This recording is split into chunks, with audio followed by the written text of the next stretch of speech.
Mister Patwari, তুমি একজন চালাবাজ। তোমার কি ক্ষমতা আছে? তুমি সেরা সেন্টার পাইতে এক বছর আগে, আজকে তুমি কোটি কোটি টাকা চাঁদা তুলে লোক লালসায় বড় হয়ে গেছো। শেখ হাসিনাকে বিদায় করে আমরা কি পেয়েছি? আমরা একটা নতুন চোরের ছিনতাইকারী দল পেয়েছি, চাঁদাবাজির দল পেয়েছি, একটা ভণ্ড জামাত। একটি দল গঠন করা হয়েছে, যেই দলের নাম ন্যাশনাল চাঁদাবাজি পার্টি। সেই দলের নাম ন্যাশনাল চাঁদাবাজি পার্টি, এনসিপি, ন্যাশনাল চাঁদাবাজি পার্টি। বর্তমানে সেই দলটি বাংলাদেশের চাঁদাবাজি পার্টি হিসেবে পরিণত হয়েছে। এই আসিফ মাহমুদগণ বাংলাদেশের চাঁদাবাজি একটি ফ্যাক্টরি খুলেছে।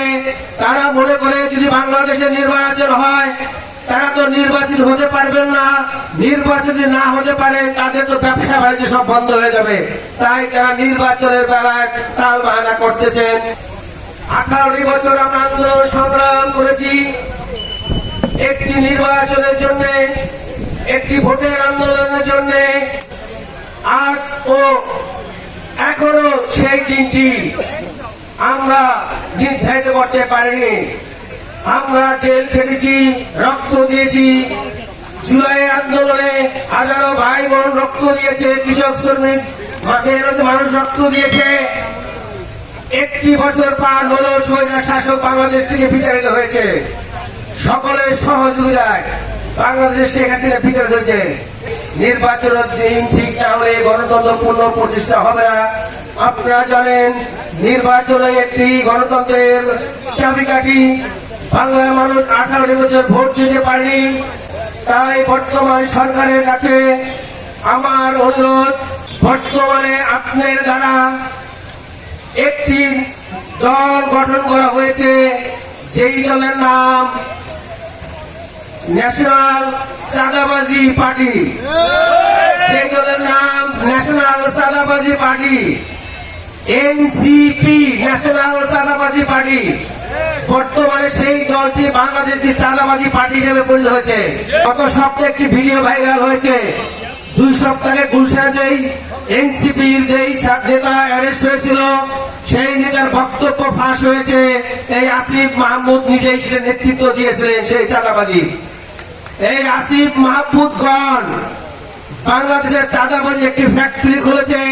তারা মনে করে যদি বাংলাদেশে নির্বাচন হয়, তারা তো নির্বাচিত হতে পারবেন না।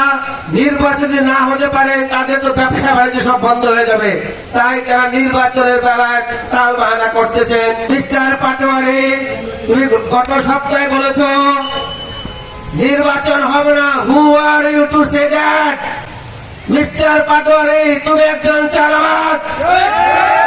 তোমার কি ক্ষমতা আছে? তুমি সেরা সেন্টার পাইতে এক বছর আগে, আজকে তুমি কোটি কোটি টাকা চাঁদা তুলে লোক লালসায় বড় হয়ে গেছো। কোঠার আন্দোলন গত বছর 18 তারিখে, 18 জুলাই মনে আছে, শেখ হাসিনার সাথে তোমরা মিটিং করে তৎকালীন ওই চোর আইন মিনিস্টারকে নিয়ে টিভিতে সাক্ষাৎকার দিয়েছিলা, প্রেস ব্রিফিং দিয়েছিলা যে আমরা কোঠা ভিত্তিক আন্দোলনে থাকবো, আমরা আসল আন্দোলন উঠে করলাম। এবং আরো বলেছে আপনাকে আমাদের দল নাম নিয়ে আন্দোলন করবেন না, আমরা আন্দোলনের পক্ষে না, আমরা জ্বালা করার পক্ষে না। কিন্তু আমরা বিএনপি পরিবার রাজপথে ছিলাম, জ্বালা পড়া কোনো কিছু চাই নাই। আমাদের উপর লাঠি চার্জ হয়েছে, গুলি বর্ষণ হয়েছে, টিয়ার সেলস হয়েছে, আমাদেরকে ঘর থেকে ধরে ধরে নিয়ে মেরেছে। আমরা কিন্তু আন্দোলন বন্ধ করাই, আমরা এক দফার আন্দোলন করে শেখ হাসিনাকে বাংলাদেশ থেকে বিতাড়িত করেছি। তোমরা হারুনের রেস্টুরেন্টে বসে আরেকবার 6 জনে সাইন করছিলা, আমরা আন্দোলন প্রত্যাহার করলাম।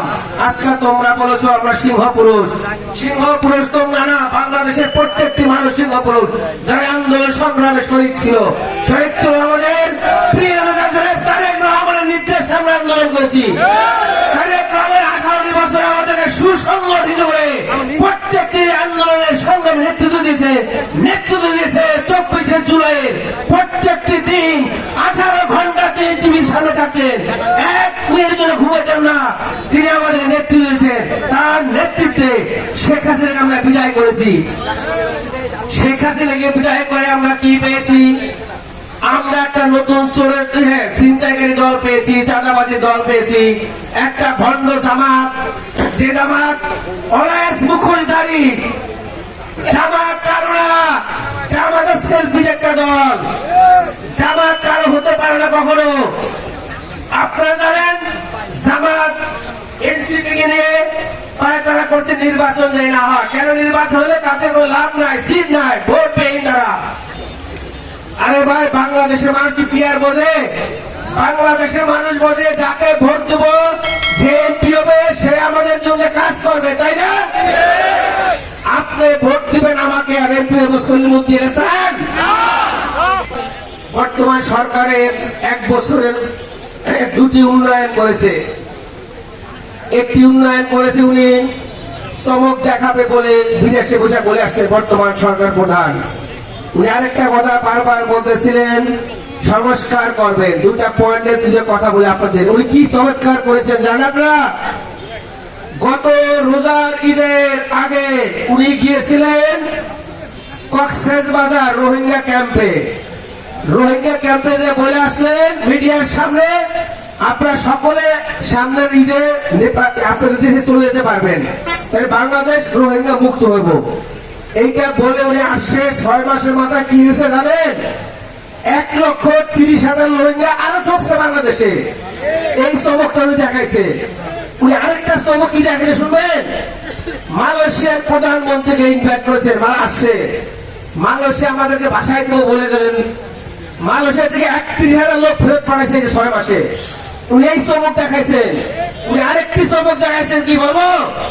উনি নিউজিল্যান্ড গেছিলেন ভিজিট করতে। নিউজিল্যান্ডের সাথে বাংলাদেশের গভর্নমেন্টের যত এত দিনের কন্ট্রাক্ট ছিল, গত সপ্তাহে সব কন্ট্রাক্ট ক্যান্সেল করে দিয়েছিল। উনি সংস্কার কি করছে শুনবেন? রাতারাতি ওনার সমস্ত মামলা উঠে ফেলেছে, যত মামলা ছিল। ওনার 650 কোটি টাকা করে অর্ডার দিয়েছিল আয়কর, ওনাকে পে করতে কোম্পানি, সেই আয়কর উনি মাফ করে নিয়েছেন। ওনার যতগুলা কোম্পানি আছেন বর্তমান যে ইউনূস সাহেবের, সব কোম্পানি 30 পর্যন্ত কোনো ইন্টারেস্ট দিতে হবে না। আরো কিছু শুনবেন, উনি একটা ম্যান পাওয়ারের লাইসেন্স নিয়েছেন, আদম ব্যবসায় লাইসেন্স, যেটা হাস্যকর না ভাই? একটা সরকার প্রধান হয়ে একটা লাইসেন্স এই বছর ইস্যু করছে, সেটা ওনার নামে।